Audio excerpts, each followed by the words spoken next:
Hello les amis, je vous retrouve pour une nouvelle vidéo sur le football et la Ligue des Champions 2025-2026 et je vais vous présenter la grande finale Paris Saint-Germain contre Arsenal. C'est un match qui a lieu ce samedi 30 mai 2026 à 18 h, un match qui va permettre à l'une des deux équipes de devenir la meilleure équipe en Europe et c'est le PSG, je le rappelle, qui est tenant du titre et qui a gagné la saison passée la Ligue des Champions, qui une nouvelle fois se retrouve en finale, donc c'est déjà un exploit d'aller deux fois de suite en finale. Alors dans cette vidéo, on va revenir sur le parcours des deux équipes pour en arriver à ce stade de la compétition. On verra le classement et les stats de la phase de poule avec tous les résultats des matchs.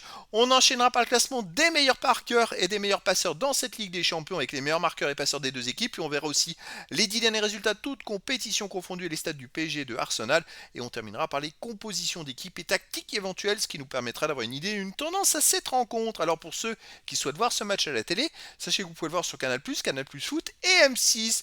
Et donc dans la phase de poule, le Paris Saint-Germain avait fini 11e. Et c'est vrai qu'ils avaient été longtemps dans les 8 premiers, puis ils ont perdu leur place dans les deux dernières journées. Ils avaient fini avec 14 points en 8 matchs, 4 victoires de nul, 2 défaites, 21 buts marqués, 11 encaissés, plus 10 de différence de but.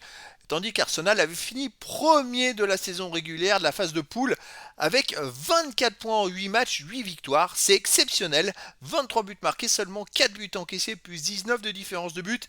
Ils avaient aussi la meilleure attaque, la meilleure défense. C'était incroyable la phase de poule qu'Arsenal a réalisée. Alors au niveau des résultats, le PSG en phase de poule, ils ont battu l'Atalanta de Bergame 4-0, ils ont gagné 2-1 à Barcelone, puis 7-2 à Leverkusen, ils avaient démarré très très fort. Ensuite, ils ont perdu 2-1 contre le Bayern Munich, ils ont gagné 5-3 contre Tottenham, ils ont fait 0-0 à Athletic Bilbao, ils ont perdu 2-1 au Sporting de Portugal et fait un partout contre Newcastle.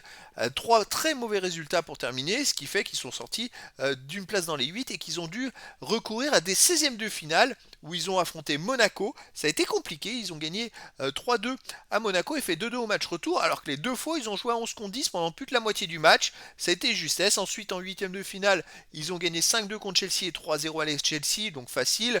En quart de finale, pareil contre Liverpool, 2-0 à domicile, 2-0 à l'extérieur. Vraiment des gros matchs de la part des Parisiens. Et puis alors le choc en demi-finale où ils ont battu le Bayern Munich 5-4 à domicile. Il fait un partout au Bayern Munich. C'était un choc énorme. Arsenal de son côté dans la phase de poule, ils ont gagné 2-0 à Athletic Bilbao, puis 2-0 contre Olympiakos, 4-0 contre l'Atlético de Madrid, 3-0 au Servette Prague, 3-1 contre le Bayern Munich, 3-0 au Club Bruges, 3-1 à l'Inter de Milan et 3-2 contre Kerat Almaty. C'était extraordinaire leur phase de poule. Ensuite, ils ont été qualifiés pour les huitièmes de finale et ils ont affronté le Bayer Leverkusen. Ils ont fait un partout à l'extérieur et 2-0 au match retour. En quart de finale contre le Sporting du Portugal, ils ont gagné difficilement 1-0 au Sporting grâce à un but à la 92e minute. Et puis au match retour 0-0. Bon, ils se sont qualifiés.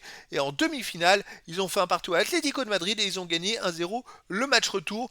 Donc une qualification plutôt de justesse. Mais ils sont qualifiés pour la finale. Et en plus, ils sont champions de Première Ligue en Angleterre une grosse saison de la part d'Arsenal. Au niveau des buteurs, en troisième position au PSG, troisième ex-aequo, il y a Kvaratskhelia avec 10 buts, il fait une campagne exceptionnelle. Ensuite, septième ex-aequo, Dembélé du PSG est à 7 buts, dixième ex-aequo, Martinelli d'Arsenal avec 6 buts, ainsi que Vitinha du PSG 6 buts, et 17e ex-aequo, Gyökeres d'Arsenal avec 5 buts. Pour les meilleurs passeurs, deuxième ex-aequo, Kvaratskhelia du PSG, 6 passes décisives, il y a 10 buts et 6 passes en 15 matchs, c'est énorme. Ensuite, quatrième ex-aequo, Hakimi du PSG, 5 passes, huitième ex-aequo, Trossard d'Arsenal 4 passes avec Barcola du PSG avec 4 passes décisives. Alors les 10 derniers résultats, toutes compétitions confondues, le PSG 6 victoires, 2 nuls, 2 défaites, 21 buts marqués, 11 encaissés, plus 10 de différence de but. Les deux défaites, bon, c'était à la dernière journée au Paris FC, ils ont perdu 2-1 mais ils ont fait tourner leur effectif, et la défaite contre Lyon, juste après avoir s'être qualifié en Ligue des Champions à Liverpool où ils ont perdu 2-1 en faisant tourner leur effectif. Mais sinon, voilà, c'est une équipe qui est hallucinante, qui est vraiment très très forte et qui se prépare très très bien.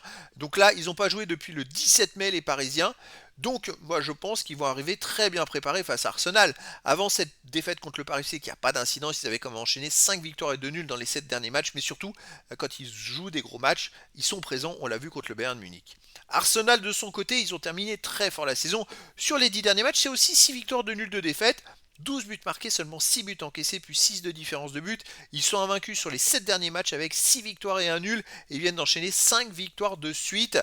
les amis, avec un seul but encaissé, et puis d'ailleurs 2 buts encaissés en 7 matchs. C'est vrai qu'ils étaient à la lutte pour le titre avec Manchester City, ils n'ont pas failli. Il y a eu des combats, des matchs très difficiles, mais ils l'ont emporté. Ils ont pas pris beaucoup de buts, et franchement, ils sont hyper solides. Alors j'ai hâte de voir ce que ça peut donner, parce que le PSG contre Arsenal, une équipe qui a une défense de fer et qui est hyper bien préparée tactiquement. Donc là, ça va être un énorme choc. Pour moi, je verrais bien une victoire du PSG, 2 buts à 1 face à Arsenal, mais dans le foot, tout est possible. Au niveau des compositions d'équipe et tactique pour le PSG, on aurait du 4-3-3 avec gardien Safonov, défense Zaire Emery, Marquinhos, Pacho, Nuno Mendes, milieu de terrain Joao Neves, Vitinha, Fabien Ruiz, attaquant Doué, Dembélé et Kvaratskhelia.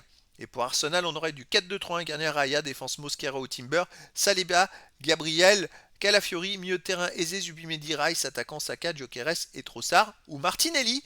Donc voilà, le décor est planté entre ces deux équipes et donc je vous donne rendez-vous ce samedi 30 mai 2026 à 18h pour le match de football de la finale de la Ligue des Champions 2025-2026. Le Paris Saint-Germain joue contre Arsenal. Voilà les amis, je vous dis à très bientôt pour une nouvelle vidéo.